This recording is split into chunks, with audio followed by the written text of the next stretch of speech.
I want to start off with Pope Francis. He got to live a long life. He was 88. I never met the man. It wasn't anything really on my bucket list. I'm not Catholic. I got nothing against the Catholic Church, anything like that. I respect the Pope. The person, the office. I respect the Catholic Church as a major belief system. I call myself spiritual over religious, and I've gotten to that a number of times. But the Pope gets to hang out in an astral plane, and the Church gets to pick out a new Pope. I don't know why they didn't have somebody appointed as a stand-in, as like a lieutenant Pope or a vice Pope. I don't know why they didn't. But I think some of the cardinals kind of fulfilled that role, without actually being in that position. They kind of stood in there, but I think they're probably going to have some interim Pope, but before they actually elect a new Pope.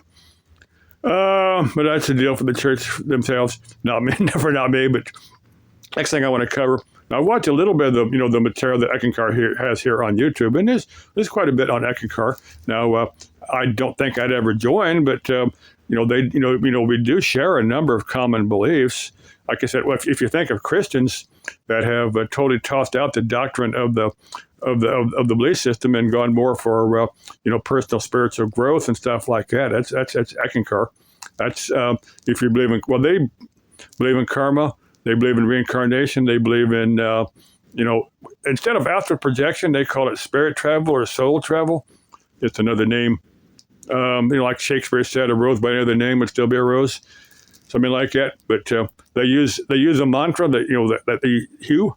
Hugh is actually one of many mantras, but that's the one that Eckankar uses. And I did a couple of they've got them here on YouTube. You can sing along to their video here on YouTube. And I certainly recommend it to anybody, even if you'd never considered joining the religion or not even interested. I'd say, hey, just try a few minutes of it and see what it does for you. There's also Om. I've done Om a few times, and Om is I've done that mantra that we use with Kundalini Yoga. Om Namo Gurudev Namo.